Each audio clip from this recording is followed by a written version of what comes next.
Okay, Nick and Andy, this is really fun to do this at the end of a Premier League season.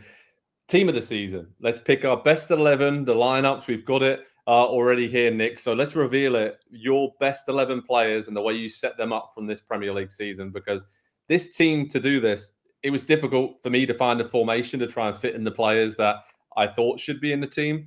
But this was really tough. We actually ended up doing two best XIs, right? A first and a second, which you can go and view on the website.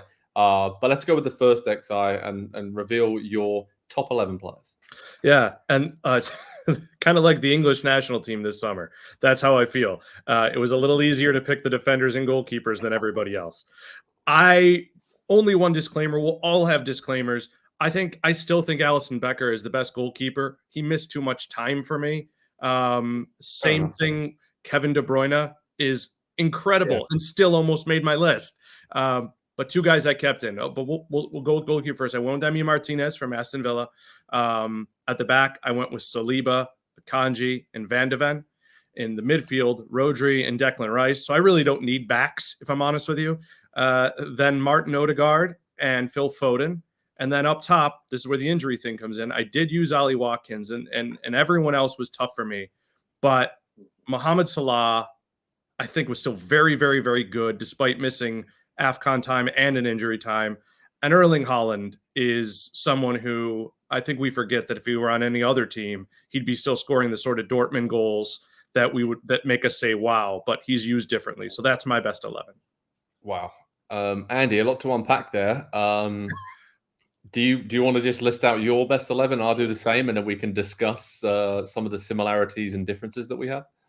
Yeah, so I also went for Emi Martinez in goal. I felt like his contributions in possession and building out of the back, given some of the numbers, were a lot more important, I think, to the way that Villa played and the success that they had this season than anyone else. I went for William Saliba, Mickey Van de Ven, and Gabriel, so an all North London back line there. It was strange and by the way, Christian Romero got in my second team, and so to have a Spurs team that it's not biased here to give up that many goals, those two were still incredibly excellent this season as individual performers, and I'm terrified to think of what it would have looked like without them. Obviously, in midfield, Declan Rice, very obvious. Rodri, very obvious.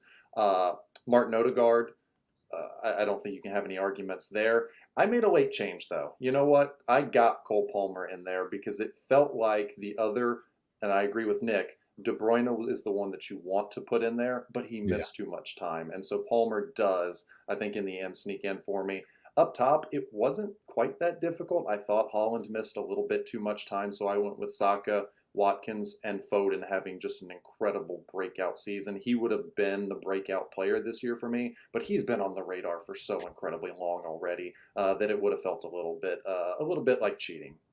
Yeah, no, I'm with you. I made a late change and put Palmer in as well because I just think you had to find some place to put him in. So I went for a 3-2-4-1 formation. I had Jordan Pickford in goal.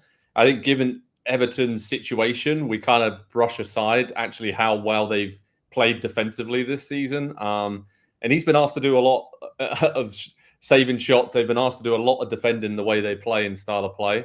Everton, I think, he's the second in terms of number of clean sheets, fourth fewest goals conceded in the Premier League this season. So I think Pickford's been brilliant. I went for all North London back three as well. Ben White, who I think we're forgetting he's playing out of position. He's not a natural right back. And the fact that he's playing as well as he is and just has taken his game to a new level with assists, better on the ball. I think he's had a tremendous season for Arsenal. Saliba, the rock at the heart of their defence. And Mickey Van de Ven, just sensational the way he's slotted into life in the Premier League at Tottenham and the way they play. So influential. And he's going to go on to be one of the best centre-backs in the world if he isn't nearly there already. Midfield, Rodri and Rice. As we said, we all kind of had them in there.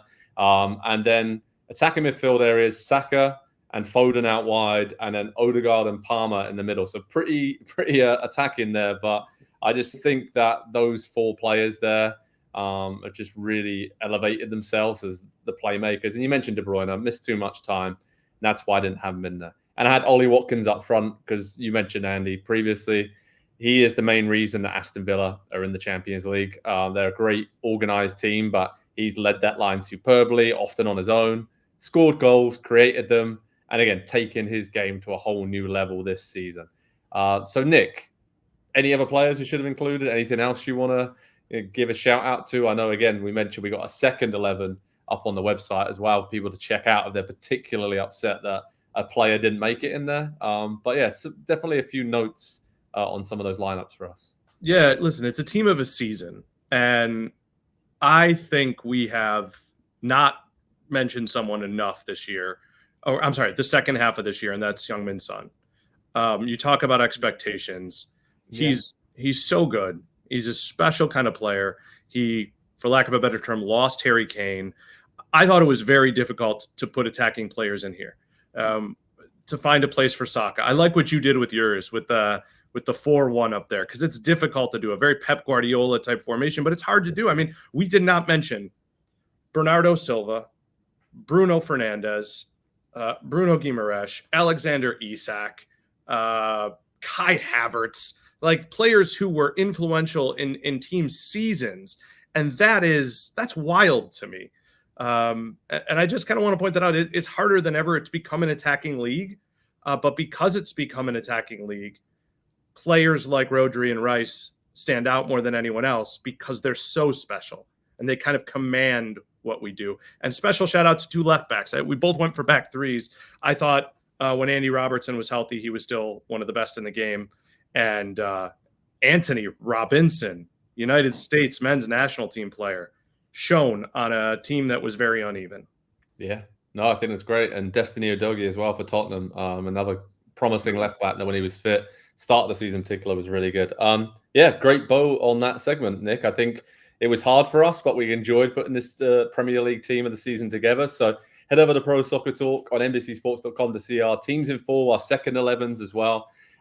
As it was, I think, more interesting than usual. Usually there's no debate over some of these teams. It's like, oh, Man City or Liverpool or Arsenal in recent seasons, 5 or 6 of their players should be in it. But there was a lot more mixture and 2 or 3 players from teams throughout these lineups here. So I really enjoyed doing that, lads. And here's to another Premier League season next season with as many great individual performances as we've seen in this campaign. Hi there, I'm Rebecca Lowe, studio host for NBC's coverage of the Premier League. Don't forget to hit subscribe to watch more videos all season long. And for even more Premier League content, from original series to live matches, head over to Peacock. And be sure to tune in for Premier League mornings every weekend on USA Network and on Peacock. We will see you there.